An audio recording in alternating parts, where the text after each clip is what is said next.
जय माता दी दोस्तों। ओम नमः शिवाय। आप सभी का बहुत बहुत स्वागत है।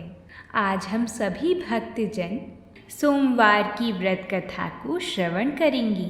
तो आइए माता की कृपा से कथा को प्रारंभ करते हैं। आप सभी कथा को सुनने से पहले वीडियो को लाइक ज़रूर करें, साथ ही में हमारे चैनल को सब्सक्राइब भी करें ताकि आप सभी को ऐसी ही कथाएं सुनने को मिलें और माता रानी की कृपा आप सभी पर बनी रहे। बोलिए भगवान शंकर की जय। परम ज्ञानी सूत जी कहते हैं, भगवान शिव ही गुरु हैं, शिव देवता हैं, शिव ही प्राणियों के बंधु हैं, शिव ही आत्मा हैं और शिव ही जीव हैं। शिव से भिन्न दूसरा कुछ नहीं है। भगवान शिव के उद्देश्य से जो कुछ भी दान, जप और पूजा पाठ किया जाता है उसका फल अनंत बताया गया है। यह समस्त शास्त्रों का निर्णय है। जो एकमात्र भगवान शिव का भजन करता है वह सब बंधनों से मुक्त हो जाता है।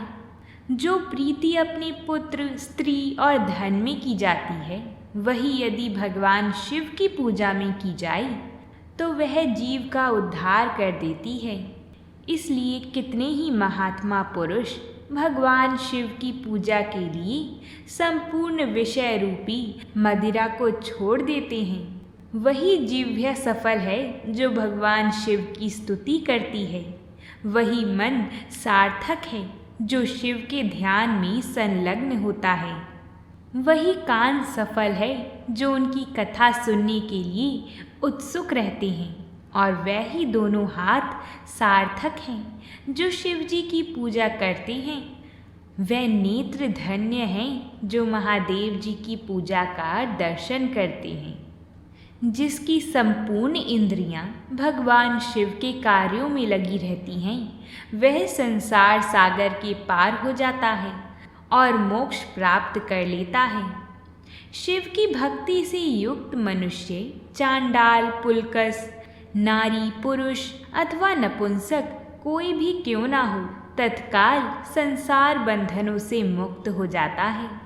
जिसके हृदय में भगवान शिव के प्रति थोड़ी सी भी भक्ति है वह समस्त देहधारियों के लिए वंदनीय है। आओ मैं तुम्हें ऐसे ही एक भक्त की कथा सुनाता हूँ। ये कथा बड़ी ही शुभ है और भगवान शिव को भी प्रिय है। उज्जैनी नगरी में चंद्रसेन नामक एक राजा हुए। वह उसी नगर में निवास करने वाली भगवान महाकाल का पूजन करते थे।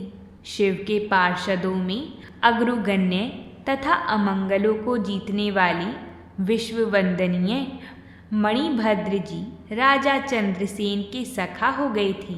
उन्होंने राजा पर प्रसन्न होकर एक समय उन्हें दिव्य चिंतामणि प्रदान की जो कौस्तुभ मणि तथा सूर्य के समान थी। वह देखने, सुनने अथवा ध्यान करने पर भी मनुष्यों की मनोवांछित वस्तु प्रदान करती थी। राजा उस चिंतामणि को अपने कंठ में धारण करके जब सिंहासन पर बैठते थे तब देवताओं में सूर्य नारायण की भांति उनकी शोभा होती थी। राजा चंद्रसेन के विषय में यह सब बात सुनकर समस्त राजाओं के मन में उस मणि के प्रति लोभ की मात्रा बढ़ गई और वह क्षुब्ध रहने लगी। एक बार उन सब ने बहुत सी सेना साथ लेकर क्रोधपूर्वक आक्रमण किया और उज्जैनी के चारों द्वारों को घेर लिया। अपनी पुरी को घिरी हुई देखकर राजा चंद्रसेन भगवान महाकाल की शरण में गए और मन को संदेह रहित करके दृढ़ निश्चय के साथ उपवास पूर्वक दिन रात अनन्य भाव से भगवान गौरीपति की आराधना करने लगे। उन्हीं दिनों उस नगर में कोई ग्वालिन रहती थी जिसके एकमात्र पुत्र था। वह विधवा थी और उज्जैनी में बहुत दिनों से रहती थी। वह अपने 5 वर्ष के बालक को लिए हुए महाकाल के मंदिर में गई और राजा चंद्रसेन के द्वारा की हुई गिरिजापति की महापूजा का दर्शन किया। शिव पूजन का वह उत्सव देखकर उसने भगवान को प्रणाम किया और पुनः अपने निवास स्थान पर लौट आई। ग्वालिन के उस बालक ने भी वह सारी पूजा देखी थी। अंततः घर आने पर उसने जिज्ञासा पूर्वक शिवजी की पूजा प्रारंभ की, जो संसार से वैराग्य प्रदान करने वाली है। उसने एक सुंदर पत्थर लाकर उसे घर से थोड़ी ही दूर पर एकांत स्थान में रख दिया और उसी को शिवलिंग माना। फिर अपने हाथ से मिलने लायक जो कोई भी फूल दिखाई दिए, उन सब को इकट्ठा करके उस बालक ने शुद्ध जल से शिवलिंग को स्नान कराया और भक्ति पूर्वक पूजा की। तत्पश्चात चंदन, धूप, दीप और अक्षत आदि उपचारों से अर्चना करके भगवान को भोग लगाया। सुंदर सुंदर पत्रों और फूलों से बार बार पूजा करके भांति भांति से नृत्य किया और बारंबार भगवान के चरणों में शीश झुकाया। इस प्रकार अनन्यचित होकर शिवजी की आराधना में लगे हुए अपने पुत्र को ग्वालिन ने बड़े प्यार से भोजन के लिए बुलाया। उसका मन तो पूजा में लगा हुआ था। माता के बहुत बुलाने पर भी उसे भोजन करने की इच्छा नहीं हुई। तब उसकी माँ स्वयं उसके पास गई और उसे शिव के आगे आंख बंद करके ध्यान लगाए बैठा देख हाथ पकड़कर खींचने लगी। इतने पर भी जब वह ना उठा, तब उसने क्रोध में आकर उसे खूब पीटा। खींचने और मारने पीटने पर भी जब उसका पुत्र नहीं आया, तब उसकी माता ने वह शिवलिंग उठाकर दूर फेंक दिया और उस पर चढ़ाई हुई सारी पूजा सामग्री नष्ट कर दी। यह देखकर बालक हाय हाय करके रो उठा। क्रोध में भरी हुई ग्वालिन अपने बेटे को डांटकर पुनः घर में चली गई। भगवान शिव की पूजा को माता के द्वारा नष्ट की हुई देखकर वह बालक देव देव महादेव ऐसे पुकारने लगा और पुकारते पुकारते बेहोश हो गया। उसके नेत्रों से आंसुओं की धारा प्रवाहित हो रही थी। तभी 2 घड़ी बाद जब उसे होश आया, तब उसने देखा कि उसका वही निवास स्थान परम सुंदर शिवालय हो गया था। मणियों के खंभे उसकी शोभा बढ़ा रहे थे। उसके सभी द्वार किवाड़ सब स्वर्णमय हो गए थे और वहाँ की भूमि बहुमूल्य नीलमणि की हो गई थी। यह सब देखकर वह तुरंत उठा और खूब खुश हुआ। उसने समझ लिया कि यह सब शिवजी की पूजा का महात्म्य है। उसी के प्रभाव से यह दिव्य विभूति प्रकट हुई है।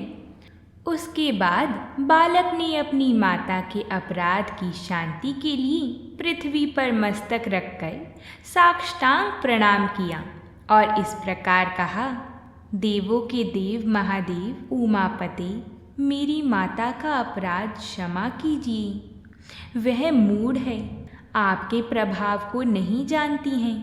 हे भगवान शंकर, आप उस पर प्रसन्न होइए। यदि मुझ में आपकी भक्ति से उत्पन्न हुआ कुछ भी पुण्य है, तो उससे मेरी माता आपकी दया प्राप्त करे। इस प्रकार भगवान शंकर को बार बार प्रसन्न करके उनके चरणों में मस्तक झुकाकर सूर्यास्त के समय वह बालक शिवालय से बाहर निकला और उसने अपने शिविर को देखा। वह इंद्रनगर के समान शोभा पा रहा था। वहाँ सब कुछ स्वर्णमय था। भवन के भीतर प्रवेश करके बालक ने देखा, उसकी माँ बहुमूल्य रत्नमयी पलंग पर बिछी हुई श्वेत रंग की शैया पर सो रही है और उसी को याद कर रही है। तभी उसने माता को जगाया। ग्वालिन बड़े वेग से उठी और अपने को, अपने पुत्र को तथा अपने घर को भी इस रूप में देखकर आनंद में भर गई। पुत्र के मुख से गिरिजापति शंकर का वह सब प्रसाद सुनकर ग्वालिन ने राजा को सूचना दी, जो निरंतर भगवान शिव के भजन में लगी रहती थी।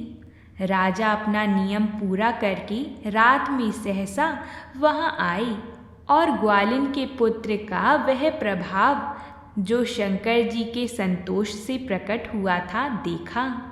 स्वर्णमय शिव मंदिर, रत्नमय शिवलिंग तथा सुंदर मणि और मणियों से जगमगाता हुआ ग्वालिन का महल, यह सब देखकर राजा चंद्रसेन पुरोहित और मंत्रियों के साथ 2 घड़ी तक आश्चर्यचकित होकर वहां ऐसे ही देखते रहे।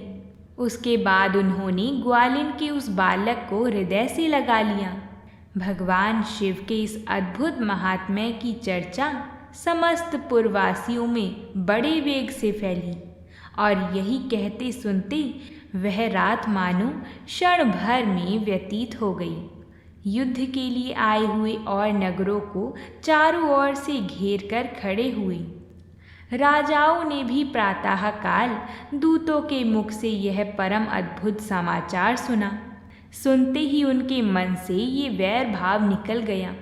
उन्होंने सहसा हथियार डाल दिए और चकित होकर महाराज चंद्रसेन की आज्ञा से नगर में प्रवेश किया। उस रमणीय नगर में प्रवेश करके भगवान महाकाल को प्रणाम करने के पश्चात सब राजा उस ग्वालिन के घर पर आए। वहाँ राजा चंद्रसेन ने आगे बढ़कर उनका स्वागत किया। वह बहुमूल्य आसनों पर बैठी और बहुत आनंदित हुई। गोप बालक पर कृपा करने के लिए प्रकट हुए शिवालय और शिवलिंग का दर्शन करके सब राजाओं ने भगवान शिव को अपनी उत्तम बुद्धि समर्पित की, उनमें भक्ति पूर्वक मन लगाया। इसी समय सब देवताओं से पूजित परम तेजस्वी वानर राज हनुमान जी वहां प्रकट हुए।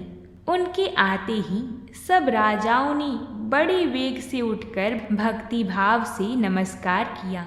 तब हनुमान जी ने कहा, राजाओं, भगवान शिव की पूजा के सिवा देहधारियों के लिए दूसरी कोई गति नहीं है। यह बड़े सौभाग्य की बात है कि इस गोप बालक ने शनिवार को प्रदोष व्रत के दिन बिना मंत्र के भी शिव का पूजन करके उन्हें पा लिया। शनिवार को प्रदोष व्रत समस्त देहधारियों के लिए दुर्लभ है। कृष्ण पक्ष आने पर तो वह और भी दुर्लभ है। गोप वंश की कीर्ति बढ़ाने वाला यह बालक संसार में सबसे अधिक पुण्य आत्मा है। इसकी वंश परंपरा में 8वीं पीढ़ी में महायशस्वी नंदन उत्पन्न होंगे, जिनके यहाँ साक्षात भगवान नारायण उनके पुत्र रूप से प्रकट होकर श्री कृष्ण के नाम से प्रसिद्ध होंगे। आज से यह गोपाल नंदन संसार में श्रीकर नाम से विख्यात होगा। अंजनी नंदन हनुमान जी ने ऐसा कहकर उस गोप बालक को शिव उपासना के आचार व्यवहार का उपदेश दिया और वहीं अंतर्ध्यान हो गए। वह सब राजा हर्ष में भरकर महाराज चंद्रसेन की आज्ञा लेकर जैसे आए थे वैसे ही लौट गए। महातेजस्वी श्रीकर भी हनुमान जी का उपदेश पाकर धर्मज्ञ ब्राह्मणों के साथ शंकर जी की आराधना करने लगे। समय अनुसार भक्त श्रीकर, गोप तथा राजा चंद्रसेन दोनों ने भक्ति पूर्वक शिव जी की आराधना करके परम पद प्राप्त किया। यह परम पवित्र कथा गोपनीय रहस्य है, सुयश एवं पुण्य समृद्धि को बढ़ाने वाला है तथा गौरीपति भगवान शिव के चरणारविंद भक्ति भाव की वृद्धि और पाप राशि का निवारण करने वाला है। तो बोलिए भगवान शंकर की जय हो। अगर आप सभी को हमारी ये कथा पसंद आई हो तो वीडियो को लाइक ज़रूर करिएगा। साथ ही कमेंट बॉक्स में हर हर महादेव ज़रूर लिखिएगा। प्रेम से बोलिए जय माता दी।